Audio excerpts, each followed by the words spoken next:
Assalamualaikum warahmatullahi wabarakatuh. Sobat Republika, kita berjumpa kembali dalam program Milenial Bertanya yang merupakan salah satu program yang disajikan oleh Republika selama bulan Ramadan. Kali ini saya akan membacakan pertanyaan dari saudara Ian di Pemalang. Saya adalah orang tua yang masih memiliki anak usia sekolah dasar. Menurut Ustadz, mana yang lebih penting untuk anak-anak, belajar membaca Al-Quran dulu atau menghafal Al-Quran dulu? Soalnya saya perhatikan di sekolahnya lebih mengutamakan hafalan Al-Quran, meskipun anak saya belum lancar membaca Al-Quran. Mengenai pertanyaan ini akan dijawab oleh Ustadz Dr. Hasan Basri Tanjung yang merupakan dosen Universitas Ibnu Khaldun Bogor, sekaligus beliau adalah praktisi pendidikan karakter Islami. Pada Ustadz Tanjung, kami persilakan untuk menjawab. Baik. Bismillahirrahmanirrahim. Mas Hafil, ini pertanyaan yang bagus sekali. Bagaimana cara mendidik anak-anak kita untuk belajar Al-Quran? Rasulullah pernah mengingatkan khairukum man ta'allama al-Quran wa 'allama. Orang terbaik itu adalah yang belajar Al-Quran dan mengajarkannya. Lalu pertanyaannya, mana lebih dahulu diajarkan, membaca atau menghafal gitu ya? Ini berarti kan pengalaman real nih dari penanya kita tadi itu. Nah, karena memang pada lazimnya kalau anak-anak itu senang sekali kalau menghafal di sekolah rame-rame gitu ya. Nah, secara prinsip Mas Hafil, secara prinsip kita memang membaca dulu. Dalam proses belajar itu membaca dulu baru menghafal. Bukan menghafal dulu baru membaca. Karena ini ada risikonya kan. Kalau menghafal dulu nanti bacanya belakangan jadi susah membenarinya. Nah, saya termasuk alumni di kampung dulu itu yang menghafal dulu. Jadi hafal dulu saya berapa surat di Quran itu, baru nanti membacanya belakangan. Memang sulitnya di situ. Nah, kalau prosedur belajar Al-Quran yang baik itu, nah belajar membaca. Sekarang ini kan banyak sekali buku-buku panduan yang paling ini kan Iqra gitu ya. Nah, itu kan satu-satu belajarnya.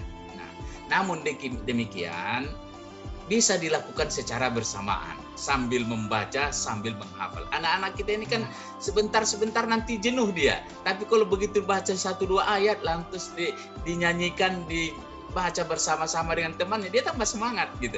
Jadi jangan karena membaca tahsinnya, lantas nanti tahfiznya jangan dulu, tidak. Bisa dilakukan bersama-sama, gitu Mas ya. Tapi yang paling penekanannya adalah tahsinnya dulu, perbaiki dulu membaca Al-Qur'annya, makhrajnya atau tajwidnya, barulah nanti tahfiznya, menghafalnya. Karena ini jauh lebih bagus. Jadi benar dulu cara bacanya baru dihafal.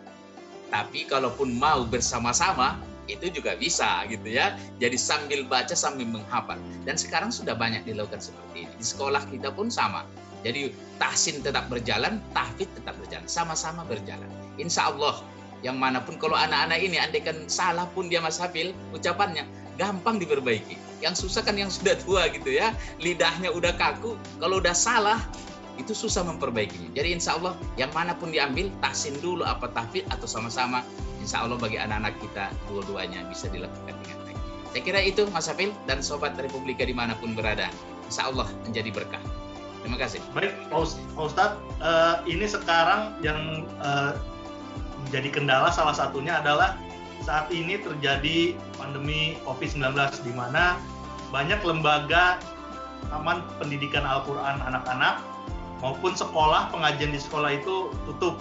Jadi anak hanya disuruh belajar menghafal tanpa mengikuti pengajian. Ini yang jadi kendala Pak Ustadz. Bagaimana Pak Ustadz untuk menyiasati ini? Sementara orang tuanya mempunyai keterbatasan juga gitu. Iya. Kita kan punya sekolah di Bogor, Dinamika Umat, dan kita mengalami real seperti yang Mas Hafil tanyakan ini. Makanya memang guru sekarang dituntut lebih inovatif dan kreatif, bukan hanya melalui telepon atau dengan rekaman saja gitu ya, tapi sekarang kita sudah lakukan dengan video secara langsung. Jadi anak-anak sekarang sudah bisa dibimbing. Jadi makhrajnya tetap terjaga.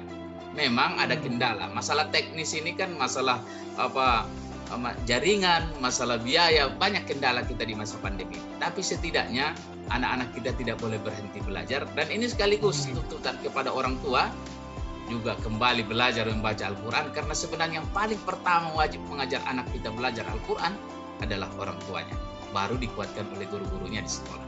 Gitu Mas Hafil. Baik, terima kasih banyak Pak Ustadz Tanjung atas jawaban dari pertanyaan saudara Sigit di Cilacap. Semoga bermanfaat untuk saudara penyanyi dan juga kepada Sobat Republika dimanapun berada.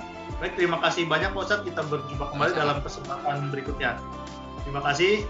Assalamualaikum warahmatullahi wabarakatuh.